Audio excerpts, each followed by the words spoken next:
students, let us understand various functions and sources of vitamins, minerals, fiber and water.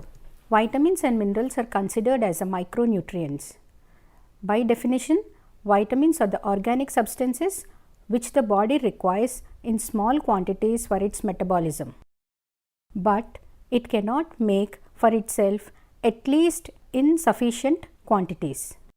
The two essential characteristics of a compound to be considered as a vitamin are: it is an organic dietary substance which is neither a carbohydrate, protein, fat or a mineral, but it is required in very small quantity to perform a particular metabolic function or to prevent an associated deficiency disease.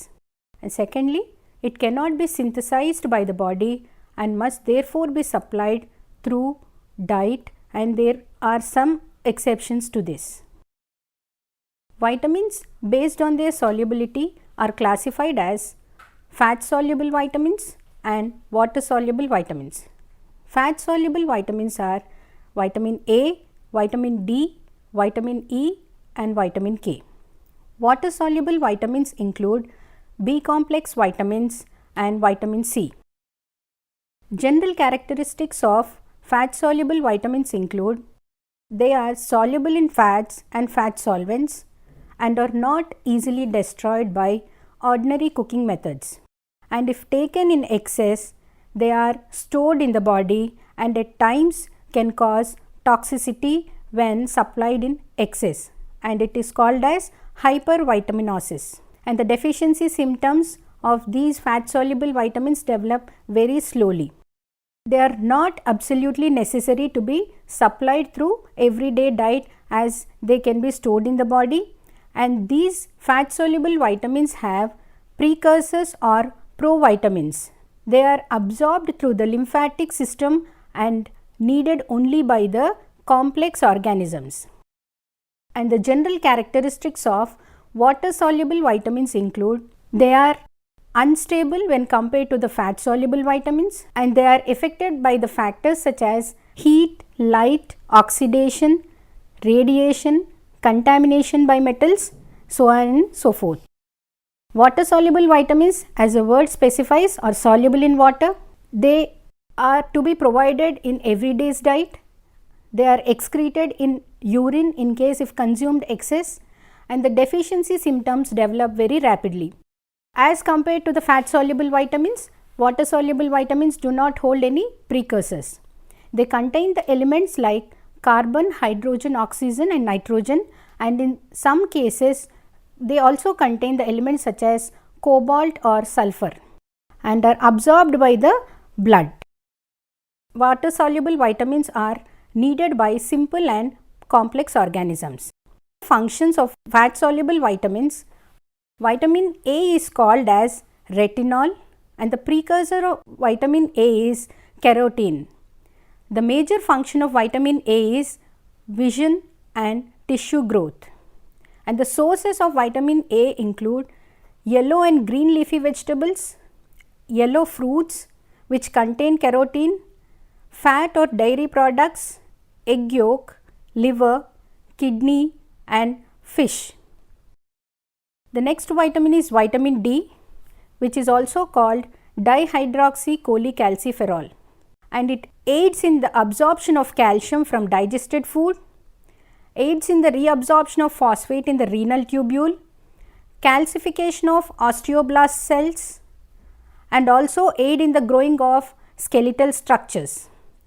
The sources of vitamin D includes egg yolk, liver of fish and oils extracted from livers. The next fat soluble vitamin is vitamin E, also called tocopherol. Tocopherol aids in normal reproduction process, utilization of sex hormones, cholesterol. Also it integrates with phospholipids, cholesterol and triglycerides, which are the structural elements of membranes. And vitamin E converts free radicals to less reactive and non-toxic form. Hence, vitamin E acts as an antioxidant. And the sources of vitamin E includes vegetable fats, oils, dairy products, meat, eggs, nuts, green leafy vegetables and some yellow vegetables. These are the good sources of vitamin E. The last fat soluble vitamin E is vitamin K. Vitamin K helps in the formation of prothrombinogen and other blood clotting factors. Good sources of vitamin K are green leafy vegetables, tomatoes, cauliflower, egg yolk, soybean oil and liver. To some extent, the enteric bacteria which is colonized in the gut also has the capacity to synthesize this vitamin K. And the functions of B complex vitamins. Now, when I say B complex, it includes 8 vitamins. They are thiamine, riboflavin, niacin, pyridoxine, pantothenic acid, biotin, folacin, cyanocobalamin. These 8 vitamins are grouped since their functions are closely related. These vitamins are vital in several metabolic functions. They serve as vital control agents in many reactions as coenzymes in energy metabolism and tissue building and also rebuilding and repair. These are grouped under 3 categories, as group 1 include classic disease factors, and the major vitamins under this classic disease factors are thiamine, riboflavin and niacin. Under group 2 they are coenzyme factors. These vitamins like pyridoxine, pantothenic acid and biotin. And in group 3 we have folic acid and cyanocobalamin, which are called as blood forming factors. Various sources of thiamine include lean pork, beef, liver, nuts, whole cereals, legumes and eggs are the richest sources of thiamine. Riboflavin is available in sources like milk and other organmeats. Niacin is available in protein rich foods such as poultry. Pyridoxine is available in yeast, wheat, corn and vegetables like potatoes and sweet potatoes are fair sources of pyridoxine. Pantothenic acid sources include yeast, liver and kidney. Next, biotin, which is a coenzyme, is available from liver, soybean and egg yolk. Folacin and cyanocobalamin are available from various animal sources, fresh and green vegetables, liver, kidney, lean meats, milk and cheese. There are certain other metabolic functions which more than 2 vitamins are necessary. So, vitamin thiamine, riboflavin, niacin, vitamin B6 that is pyridoxine, biotin, pantothenic acid, all these will aid in the release of energy in the metabolism of carbohydrates, proteins and fats. The other water soluble vitamin is vitamin C. The chemical name of vitamin C is ascorbic acid. It is a biologically reducing agent and acts as an antioxidant. Thereby, it protects the body against damaging oxidizing agents. Vitamin C acts as an intercellular cementing substance. It is required to build and maintain the bone matrix, cartilage, dentine, collagen, capillaries and connective and general body tissue. Next, let us see what are the functions and sources of minerals. Minerals are referred to as inorganic or ash constituents. On combustion of a substance, the organic matter burns and the inorganic remains as an ash. So, our body contains 24 minerals. All of them must be supplied through the diet. They are present in the body as inorganic ions and as free ions, and minerals are needed in large amounts, likewise calcium, phosphorus, magnesium, which are called as macrominerals, and few minerals are required in traces, likewise selenium, zinc and copper. Let us understand the functions of minerals. Minerals function in two ways, as body building substances and also as regulatory substances. As body building substances or structural constituents, they serve the body in three ways. They are the constituents in hard tissues, likewise bones, teeth, rigidity to these structures. As components in soft tissue, muscle protein contains sulfur and phosphorus, nervous tissue contains phosphorus. Also, these are the components in compounds essential in the functioning of the body. Likewise, in thyroxine, which is a hormone produced by the thyroid gland, iodine is the component. In the insulin, which is required for carbohydrate metabolism, zinc is a component, and cobalt is present in vitamin B12, sulfur in thiamine and iron in hemoglobin. The second function includes, they function as the components of body fluids and serve the important regulatory functions. They contribute to maintain neutrality of blood and body tissues by eliminating the accumulation of either too much acid or too much base. Minerals also maintain normal heartbeat. They maintain normal response of nerves to the stimulus and are essential for blood clot formation. So, let us see the major minerals, their functions and sources. The first mineral is calcium, which is required for normal development and maintenance of strong bones and teeth, clotting of blood, to maintain nerve irritability, to maintain normal muscle activity and to ensure activity of enzymes.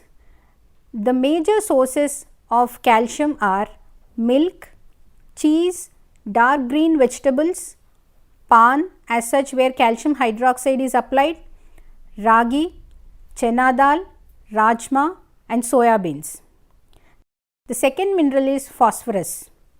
It is required for normal development and maintenance of strong bones and teeth, helps in maintaining of cell activity, normal muscle activity, metabolism of carbohydrates and fats. And the major sources are milk, cheese, egg yolk, meat, poultry, fish, whole grains and nuts. These are the good sources of phosphorus. The third mineral is sodium, wherein it aids in maintaining fluid balance, acid base balance, osmosis. Sodium also regulates muscle and nerve irritability. And the sources are salt, meat, poultry, all the preservatives, likewise pickles, chutneys and processed foods, which has a longer shelf life where salt is added to preserve them. Fourth mineral, potassium. Potassium regulates fluid balance, maintains acid base balance, osmosis, aids in regular heart rhythm, helps in regulation of nerve impulse conduction and cell metabolism. And the sources of potassium are all the protein rich foods. Iron is another trace mineral which is essential for formation of hemoglobin and red blood cells. Major sources of iron are liver and organ meats, dried fruits, egg yolk, whole grains and dark green leafy vegetables. Iodine is the trace element which is required for the formation of hormones in the thyroid gland. And the sources of iodine are iodized salt as well as salt water and the foods which are growing in soil which borders the salt water. Another trace element is copper, which is essential for the formation of hemoglobin and melanin. It is a component of various enzymes and is found in liver, legumes, kidneys, brain of animals and also in raisins. The next trace element is zinc, which is a component of insulin and various enzymes, aids in wound healing. This zinc is found in seafoods, oysters, milk, meat and eggs. Next, coming to a macronutrient, fiber. Fiber is defined as a component of dietary plant materials that cannot be digested by the human enzymes and consists of heterogeneous mixture of complex polysaccharides and non-polysaccharide polymers. Major fiber types include celluloses, hemicelluloses, pectins, gums, mucilages and lignins. Various functions of fiber include providing fecal bulk and stimulating the large intestine for easy movements. So, based on the water solubility, fibers are classified as insoluble fractions and non-fermentable, which may benefit by preventing colon cancer, helps prevent constipation, increases resistance to digestion, increases resistance to fermentation, reduces carbohydrate availability for absorption, increase fecal bulking and reduce postprandial glycemia. And the sources of these insoluble fractions of fiber are whole wheat bread, beans, cereals and skins of vegetables and fruits. Based on the solubility, we have a second type of fiber called soluble and fermentable fractions, which may help in reducing blood cholesterol, reduce blood sugar levels, slows gastric emptying, decrease fecal bulking, prolongs small bowel transit. And the sources of soluble fractions of fiber include oat bran, beans, barley, vegetables and fruits. Dietary fiber is considered as a food component ingredient by consumers, food and cereal scientists and nutrition as well as other health professionals. Today, it includes all ingested polymers in foods not broken by digestive enzymes in small intestine, and individual sugars and sugar acids are the major building blocks of total dissolved solute. Vegetable fiber or cellulose is not a true nutrient since it is not digested by the human digestive system nor it is assimilated in the body, but this fiber has got a regulatory function in the diet. The major food sources of fiber are fruits, vegetables and whole grain cereals. And the fiber content of food items include cereals and pulses hold about 2.3% of fiber, leafy vegetables hold 1.2%, roots and tubers and other vegetables have 0.8 to 1.9%, nuts and oil seeds have about 3.2% of fiber and fruits include 2.2%. Fiber has got a major role though it is not considered as a true nutrient.